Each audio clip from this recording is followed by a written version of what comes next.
por Robert Gouvet, Os Espíritos em Prisão, aos quais Cristo pregou. Parte 1. Introdução. Poucas passagens têm provocado mais investigação ou apresentado mais dificuldade ao estudante da Bíblia do que as poucas palavras que declaram que Cristo pregou aos espíritos em prisão. Antes de examinar sua importância, ofereço o texto bíblico aos olhos do leitor. Porque, se for da vontade de Deus, é melhor que sofrais por praticardes o que é bom do que praticando o mal. Pois também Cristo morreu, uma única vez, pelos pecados, o justo pelos injustos, para conduzir-vos a Deus, morto sim na carne, mas vivificado no Espírito, no qual também foi e pregou aos espíritos em prisão, os quais noutro tempo foram desobedientes quando a longanimidade de Deus aguardava nos dias de Noé, enquanto se preparava a arca, na qual poucos, a saber, 8 pessoas, foram salvos através da água. 1 Pedro 3, 17 a 20. Apresentarei primeiro a interpretação da passagem geralmente aceita pelos protestantes e a oposição que ela gera ao texto. Em seguida, exporei a antiga teoria sobre o assunto. Por último, darei o verdadeiro significado das palavras, deduzindo-o desta e de outras passagens bíblicas. A interpretação geralmente aceita. Inicialmente, é adequado declarar minha convicção de que a passagem em estudo não ensina a doutrina do purgatório. Estou convencido de que o medo do purgatório é o motivo pelo qual o verdadeiro significado do texto é negligenciado ou ocultado. A interpretação aceita de forma geral será mais bem explicada por excertos do comentário de Matthew e Scott, os quais passo a citar. Abre aspas. Cristo, como Deus e concernente à sua futura encarnação, fora pelo seu Espírito inspirar seu servo Noé a anunciar o dilúvio que se aproximava e a pregar o arrependimento àquela geração incorrigível, a qual pereceu em seus pecados. Estava na prisão do inferno quando o apóstolo Pedro escreveu e ali permanecerá confinado até o julgamento do grande dia. Visto que os ouvintes estavam mortos e desencarnados quando o apóstolo fala acerca deles, ele corretamente os chama de espíritos agora em prisão. Não que eles estivessem na prisão quando Cristo lhes pregou, como alguns entendem. O próprio Cristo, que veio na carne e pregou o Evangelho ao mundo, foi até eles nos dias de Noé por meio de seu Espírito, e em Noé ele pregou àqueles incrédulos, os quais, por não terem se arrependido, mas continuado na desobediência, agora são espíritos condenados no inferno. Fecha aspas. Examine com cuidado a passagem e você verá que grande parte da interpretação dada acima é erroneamente aceita como verdadeira. Façamos então algumas perguntas seguidas das pertinentes respostas. Quem é o pregador? Podemos responder imediatamente: não é Noé. A passagem não diz de forma nenhuma que Noé pregou. Fosse essa a única epístola de Pedro, nunca teríamos sabido que Noé pregou. A passagem também não diz que Noé, como pregador da justiça, foi inspirado, conforme 2 Pedro 2,5. O que a passagem diz é que, nos dias de Noé, os espíritos em prisão foram desobedientes. Isso prova que Noé pregou para eles? Se encontrássemos escrito que Israel foi desobediente nos dias de Jeroboão, seria a indicação de que Jeroboão pregou e que ele pregou para Israel? Mesmo que admitamos na interpretação acima um ponto que não está afirmado na passagem em estudo, a saber que Cristo pregou nos dias de Noé, isso não prova que ele pregou pela boca de Noé, mais do que pela boca de Jafé ou de Lameque. O pregador na declaração de Pedro foi Cristo. Também Cristo morreu pelos pecados e ele foi e pregou. 1 Pedro 3, versículos 18 a 19. A passagem não afirma que Jesus pregou nos dias de Noé. informa que os espíritos em vista foram desobedientes antes da pregação de Jesus. Se perguntarmos qual foi a época em que desobedeceram, encontramos a afirmação de que foi nos dias de Noé. Enumeremos então as suposições relativas à identidade do pregador. Primeira suposição: Cristo pregou na época de Noé. Segunda, Noé pregou. Terceira, Noé foi inspirado para pregar. Quarta, Noé foi inspirado pelo Espírito Santo e, portanto, por Cristo. Quinta e última suposição: a pregação de Noé pelo Espírito é considerada a pregação de Cristo. Certo defensor moderno da teoria oposta percebeu a falta de precisão na interpretação e modificou-a assim: parece que ele o fez, isto é, Cristo pregou, pessoal ou diretamente, e não por meio da influência do Espírito Santo, porque está escrito que ele foi e pregou.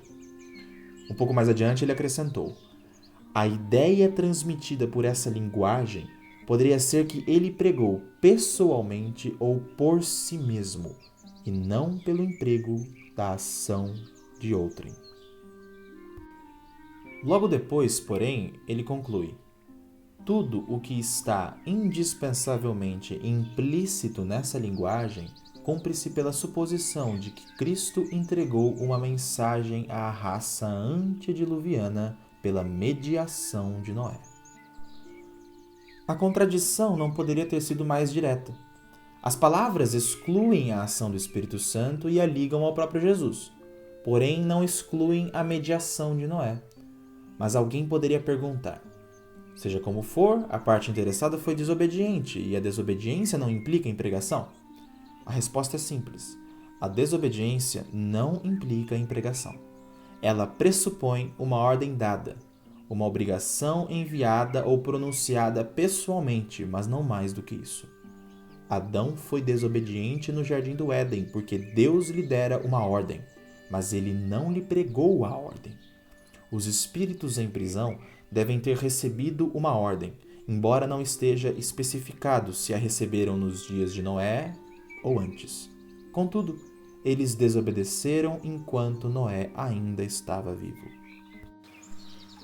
Quem eram os indivíduos destinatários da pregação? A resposta popularmente dada segue estas linhas. No tocante à pergunta sobre quem eram esses espíritos, não pode haver desacordo. Eram a raça ímpia que vivia nos dias de Noé. Ou Cristo pregou uma mensagem à raça antediluviana, e eram os homens culpados e perversos que foram destruídos. Mas a suposição é destituída de autoridade. Está escrito na passagem em estudo que Cristo pregou aos espíritos, e o termo espíritos nunca significa homens vivos na terra. A passagem declara notoriamente que os indivíduos a quem Jesus pregou eram espíritos nos dias de Noé, tanto quanto eram espíritos em prisão posteriormente. As únicas mudanças manifestamente implícitas nesses espíritos são a mudança da desobediência para a obediência e da liberdade nos dias de Noé para o aprisionamento após. Afirmar então que Jesus só pregou aos homens na carne é adulterar a passagem em estudo. Os homens na carne nunca são chamados de espíritos, embora sejam chamados de almas, como vemos no contexto da própria passagem. Poucas, isto é, 8 almas se salvaram pela água. 1 Pedro 3:20. E em outros textos bíblicos, por exemplo, e as almas que lhe acresceram em Harã. Gênesis 12:5. Notemos também que, como disse Jesus, um espírito não tem carne nem ossos, como vedes que eu tenho. Lucas 24:39. Portanto, os indivíduos que estavam de posse de carne e ossos, como a teoria supõe, não eram espíritos. E se Jesus pregou somente a homens na carne, então ele não pregou aos espíritos. Em que tempo se deu a pregação? A resposta comum gira em torno destes dizeres. Abre aspas. Embora por espíritos em prisão o apóstolo queira dizer os ímpios antediluvianos, não penso que ele quis descrever que eles estavam em prisão nos dias de Noé, mas em prisão nos dias atuais. E para transmitir esse significado, acrescentei no comentário a palavra agora. Os antediluvianos eram os homens na terra quando Cristo lhes pregou por meio do seu Espírito falando em Noé. Mas agora eles são espíritos em prisão. Com certeza, aos espíritos agora em prisão, pois esse é o significado legítimo da passagem. Ele pregou aos espíritos que agora estão sofrendo as punições merecidas na prisão, visto que em épocas passadas eles recusaram obedecer aos avisos justos de Noé enquanto ele construía a arca. Fecha aspas. O tempo dado pelo apóstolo Pedro é definido por 2 pontos. Por um lado, a morte de Jesus, e por outro, a detenção dos espíritos em prisão, pois também Cristo morreu uma única vez pelos pecados, o justo pelos injustos, para conduzir-vos a Deus. Morto, sim, na carne, mas vivificado no espírito, no qual também foi e pregou aos espíritos em prisão. A citação dada acima, e outras poderiam ser acrescentadas, prova que uma nova definição de tempo entra como elemento essencial em tal interpretação. Por isso, ao analisar o texto, faz-se longa pesquisa para determinar se as palavras que estão ou que estavam devem ser introduzidas entre espíritos e em prisão. A razão para a longa pesquisa é óbvia. Se forem inseridas as palavras que estavam, que são a omissão natural e constam na Vulgata, na edição bíblica de Erasmo de Roterdã e em outras, então é evidente que a pregação de Jesus aconteceu no tempo em que os espíritos estavam em prisão e as interpretações comuns do significado da passagem em estudo caem por terra. Porém, se suprirmos as palavras que estão, o caso não melhora muito, pois assim a mesma ideia é expressa de ambos os modos, a saber, que atualmente os espíritos estão em prisão. Assim, os intérpretes são forçados a inserir mais uma palavra, a palavra agora, e torná-la enfática, de modo a sugerir o contraditório para as palavras anteriores, ou seja, que os espíritos não estavam então em prisão quando Jesus pregou. Ora, é possível acreditarmos que um apóstolo pudesse omitir a palavra enfática em uma frase? E a palavra exata que seria necessária para tornar o significado compreensível e a informação verdadeira? Se essa interpretação estiver correta, então a frase do apóstolo Pedro, como está nas traduções bíblicas, tem o efeito totalmente enganoso de uma mentira. Desse modo, Jesus não pregou no tempo implícito pela passagem em estudo.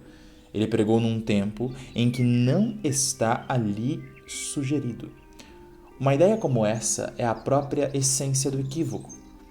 Qual foi a mentira de Ananias, senão a omissão de algo essencial à verdade da sua declaração? A passagem declara a posição dos espíritos em relação a Cristo e está associada ao tempo da morte dele. Não há referência ao tempo da escrita de Pedro.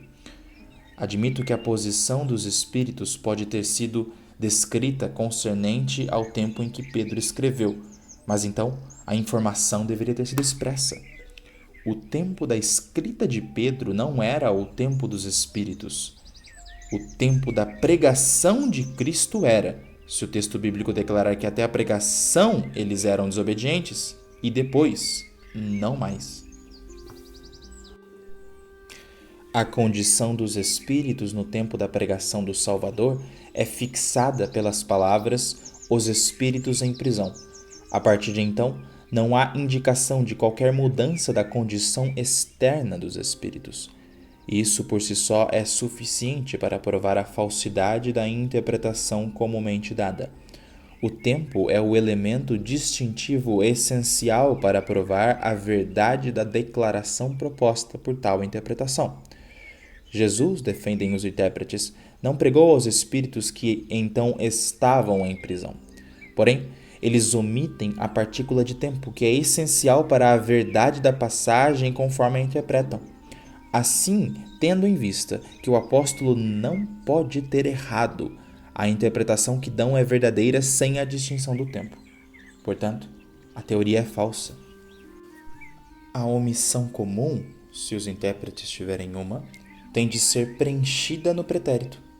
Jesus foi e pregou aos espíritos que estavam em prisão, isto é, na época em que ele pregou. Vejamos um exemplo semelhante. Suponhamos que houvesse a teoria de que João foi liberto antes de ser executado por Herodes. A teoria não seria totalmente destruída pela seguinte passagem: Herodes mandou decapitar João na prisão? Haveria espaço para alguém alegar que o fato de João estar na prisão referia-se a um tempo anterior e não ao tempo em que ele foi decapitado? Não haveriam de rir todos os que ouvissem tal teoria? A omissão deveria ser preenchida por Herodes mandou decapitar João, que estava na prisão. Para a mente do apóstolo Pedro, e quem pode entender os próprios pensamentos senão quem os escreveu, não era necessário indicar o tempo. Cristo pregou aos espíritos em prisão. Os espíritos em prisão é a descrição que caracteriza os espíritos e não diz respeito à questão do tempo. As outras classes de espíritos são igualmente descritas pela posição que os caracteriza. Para que pela Igreja a multiforme sabedoria de Deus se torne conhecida agora dos principados e potestades nos lugares celestiais. Efésios 3:10. A nossa luta é contra os principados e potestades, contra os dominadores deste mundo tenebroso, contra as forças espirituais do mal nas regiões celestes, isto é, os espíritos nas regiões celestes. Efésios 6:10. As duas classes de espíritos apresentadas nos textos acima distinguem-se da classe com a qual estamos estudando no que tange a serem espíritos nas regiões celestes. Uma classe é obediente e a outra desobediente, mas ambas estão livres, e nesse ponto contrastam-se com os espíritos em prisão. Seria admissível inserir a palavra agora no texto em estudo? Não seria um acréscimo inútil que desfiguraria o sentido? É indiferente para a explanação que daremos mais adiante, quer os intérpretes adicionem as palavras que estavam ou que estão. Para que os intérpretes não eliminem o único sentido que é visivelmente notório pelas palavras de Pedro, contradizendo o apóstolo ao acrescentarem que então não eram espíritos em prisão, eles podem inserir qualquer uma das duas opções. Portanto, como ponto de prova, concluo que meu ponto de vista é o que o apóstolo Pedro quis dizer.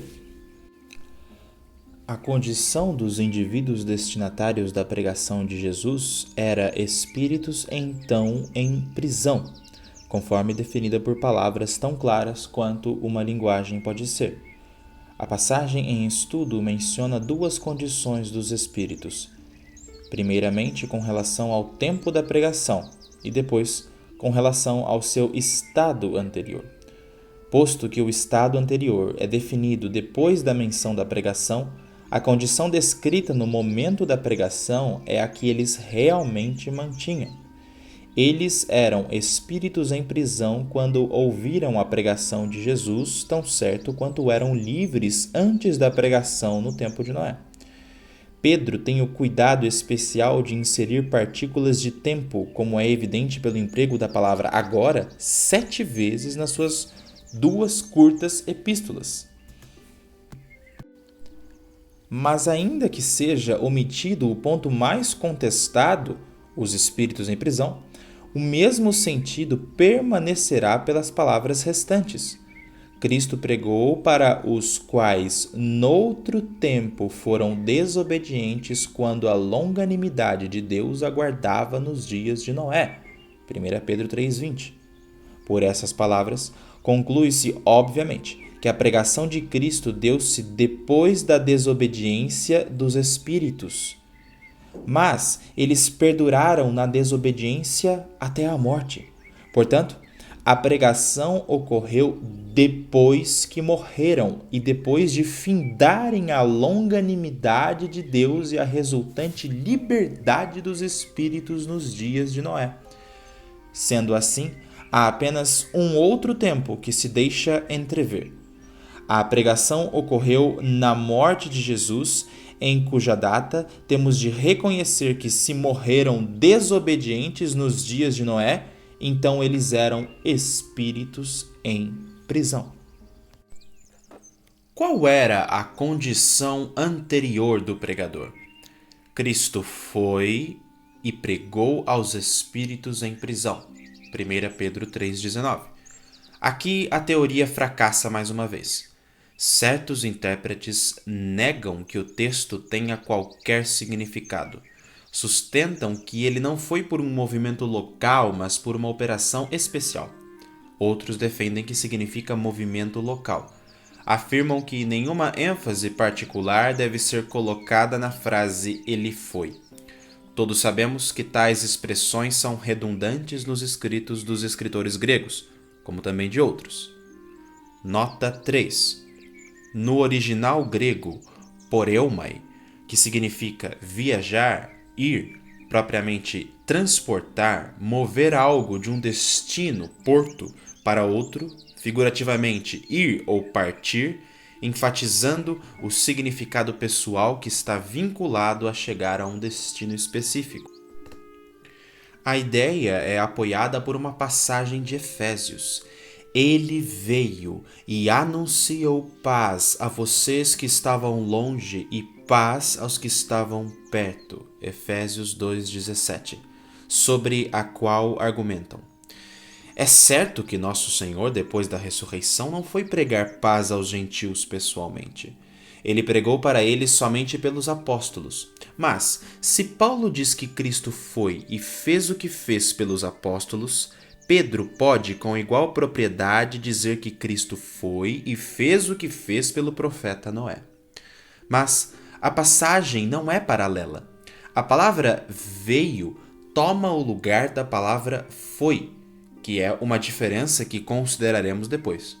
O ponto principal da falha é que a palavra veio não está relacionada com as duas classes de pessoas, as que estavam perto e as que estavam longe, mas sim com a palavra paz. Jesus veio a esse mundo e pregou paz aos judeus e paz aos gentios. O texto de forma alguma afirma que ele foi aos gentios. Não seria verdade. O que o texto diz é que a mensagem de Jesus levou palavras de paz aos gentios e também aos judeus. Na verdade, a palavra foi destrói a interpretação comum. Ela precisa ser silenciada para que não dê uma sentença decisiva contra a causa. Examinemos a força da palavra. A palavra foi, 1 Pedro 3,19, não permite que ninguém a aplique às viagens de Noé, pois as pessoas descritas no texto da Epístola de Pedro, os espíritos desobedientes, estavam como classe e universalmente em outra região, carecendo de movimento local para alcançá-las.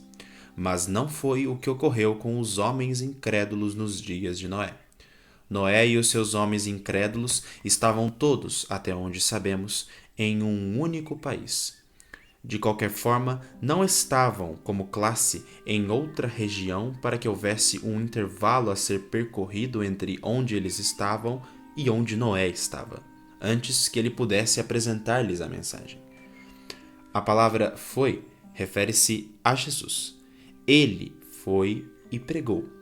1 Pedro 3,19. Segue-se, então, que existem duas localidades em questão e um intervalo entre elas, o qual Jesus percorreu para pregar.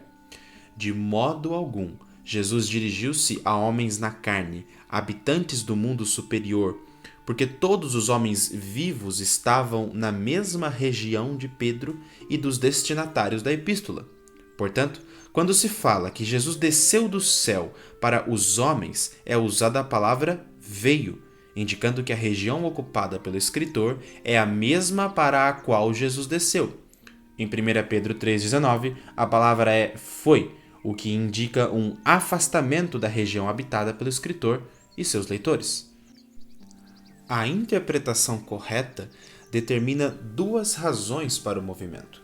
Jesus morreu, porém, na morte, a pessoa passa deste mundo superior para o mundo dos espíritos. Assim, obtemos o ponto de onde o movimento começou e o ponto onde ele cessou.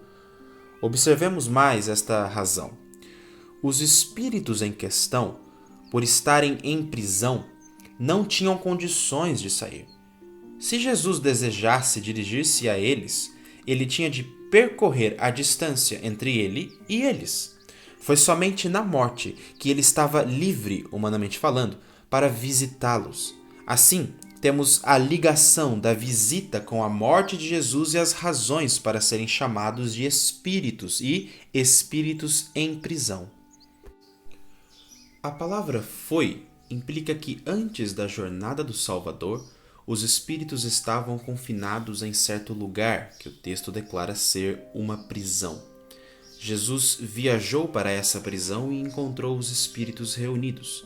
Assim, a ida, como também a pregação, ocorreram na ocasião em que os evangelizados eram espíritos em prisão. Jesus foi até a prisão. Não havia espíritos ali? Se não houvesse, ele não poderia ter-lhes pregado. A viagem e a proclamação faziam parte, reconhece-se, do mesmo período. Mas, visto que o lugar onde a viagem findou é o lugar da pregação, e o lugar onde a viagem findou e a pregação ocorreu é uma prisão, os ouvintes foram fixados naquele lugar. Isso estabelece que o tempo quando aconteceram a viagem e a proclamação foi quando Jesus estava morto e quando os espíritos estavam encarcerados. A ida refere-se a um lugar e a pregação a pessoas. Contudo, a ida e a pregação pertencem ao mesmo período. A viagem primeiro terminou para depois a proclamação começar. Então, o lugar e as pessoas são fixados por ambas as palavras. Jesus foi à prisão e pregou aos espíritos em prisão. A passagem não fala da pregação de Jesus nos dias de Noé. Jesus foi à prisão para pregar aos espíritos desobedientes, mas os espíritos só estavam na prisão depois dos dias de Noé. Portanto, a pregação mencionada não ocorreu nos dias de Noé, enquanto a arca estava sendo preparada. Para concluir esta parte do assunto, mencionarei a seguir algumas ilustrações pelas quais a interpretação popular tenta se comparar. Primeira ilustração. Se víssemos um grupo de homens na prisão que tivessem tido dias melhores, uma multidão de pessoas agora bêbadas, degradantes, pobres e desordeiras, seria apropriado dizer que essa multidão esfarrapada e miserável teve outrora a perspectiva de riqueza e honra. As expressões usadas são muito adequadas, mas a ilustração combate diretamente a interpretação que o escritor da ilustração dá à própria ilustração. Vemos um grupo de homens na prisão. Primeiro, os homens estão na prisão quando o escritor da ilustração os menciona e os indica para nós. Da mesma forma, Jesus viu e falou com os espíritos quando os abordou na prisão. O escritor da ilustração não quer que entendamos que ele está falando sobre eles e vendo-os em seus melhores dias antes de serem aprisionados. Segundo, a condição dos homens na prisão é fixada pelas palavras do escritor da ilustração. Essa multidão esfarrapada e miserável. Da mesma forma, os indivíduos a quem Jesus dirigiu-se eram espíritos desobedientes na prisão e não homens livres na terra. E terceiro, os homens na prisão tiveram uma condição anterior de mais prosperidade, mas não está implícito que os vimos nessa condição anterior. Nós os vemos na condição degradante na prisão. Desse modo, a ilustração é totalmente oposta às palavras do escritor da ilustração. Segunda ilustração. Seria apropriado dizer que George Whitefield veio para os Estados Unidos e pregou para as almas na perdição? Ora, tenho plena certeza de que ninguém jamais falaria ou escreveria assim sobre Whitefield, a não ser para sustentar uma teoria. E caso houvesse alguém, tal extravagância geraria dúvidas sobre sua sanidade mental. Contudo, mesmo sendo palavras tão extravagantes, a extravagância torna-se maior, se não semelhante ao texto em questão. Nesse caso, tomaria mais ou menos esta forma. Whitefield partiu desta vida na cidade de Newburyport e foi e pregou para as almas no lugar da perdição. Nota 4. Incluo as palavras lugar de, porque a prisão não é apenas um estado para os prisioneiros, mas também um lugar. Se isso não significa que Whitefield pregou para os condenados nas regiões da perdição, então não há palavras que o afirmem. Será que algum biógrafo de Whitefield, com base na interpretação comum da passagem de Pedro, iria se arriscar a fazer tal declaração a respeito daquele nobre homem de Deus? Mas a ilustração falha em outro ponto. Primeiro, Whitefield veio, o que indica a identidade da região habitada pelo escritor da ilustração e seus leitores. Jesus foi, o que estabelece a diferença. Segundo, para os Estados Unidos. Ele sai da Inglaterra, atravessa o intervalo marítimo e alcança uma segunda localidade. E terceiro, e pregou para as almas na perdição. Aqui supõe-se que as almas estão em um terceiro lugar para o qual Whitefield não viaja e no qual ele não prega. Esse é o ponto essencial da falha da ilustração. Jesus viaja de uma localidade não mencionada para outra que é mencionada, onde ele encontra os espíritos e ali prega.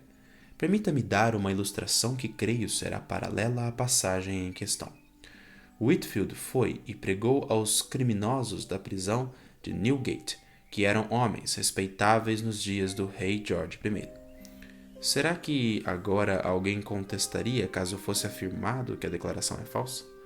Não estou dizendo que Whitefield jamais esteve na prisão de Newgate, ou que ele pregou tão perto da prisão que os criminosos de dentro podiam ouvir. Estou dizendo que ele pregou para algumas pessoas respeitáveis que depois tornaram-se criminosas e foram aprisionadas na prisão de Newgate. Observe que quando a linguagem é adequada, a ilustração elabora contra o escritor da ilustração. E quando a ilustração é de alguma forma semelhante, a linguagem é imprópria e extravagante. A primeira e a segunda ilustração têm bases opostas. Terceira ilustração. Seria apropriado ir entre as sepulturas dos primeiros colonizadores da colônia americana de New Haven e dizer: John Davenport veio da Inglaterra para pregar aos homens mortos que estão ao nosso redor. Esta última ilustração é ainda mais prejudicialmente diferente do que Pedro apresenta. Primeiro, nossa primeira pergunta, tomando as palavras de forma literal, é: estará o pregador em seu pleno juízo? Pois ele está dizendo que Davenport atravessou o oceano entre a Inglaterra e New Haven, Estados Unidos, e pregou a cadáveres no cemitério na certeza de que eles o ouviriam. Segundo, mas se o pregador não for um lunático, então as palavras devem ter um sentido diferente do que as palavras mostram superficialmente. Não é o que ocorre no texto que estamos considerando. 1 Pedro 3, 18 a 20. Não há impossibilidade nem absurdez quando tomamos as palavras de Pedro literalmente. Em suma, podemos enunciar brevemente a falha desta ilustração, observando 4 pontos. Os ouvintes de Davenport, primeiro, estavam em um lugar e estado durante o tempo da pregação. O estado e o lugar não são mencionados. Segundo, estão, depois da pregação, em outro lugar e estado. Terceiro, são agora divididos em 2 grupos, um inteligente, as almas, e outro não inteligente, os cadáveres. E quarto, o grupo inteligente é levado a ocupar o lugar anterior da pregação, onde o escritor e os seus leitores deveriam estar. Pedro afirma o oposto. Os ouvintes de Jesus, primeiro, ouviram a pregação em um lugar e estado, os quais nos são descritos. Segundo, permanecem naquele lugar e confinamento subsequentemente à pregação. Terceiro, não são divididos em dois grupos, um inteligente e outro não inteligente. E quarto, ocupam uma localidade bem distante do historiador e seus leitores. Permita-me deixar aqui uma palavra de advertência com respeito a ilustrações. Quando são usadas corretamente como exemplificação de argumentos e são semelhantes aos casos ilustrados, então têm grande força para produzir convicção. Mas, de forma geral, falham nos pontos essenciais ao argumento e são destituídas da semelhança real, ainda que pareçam possuí-la.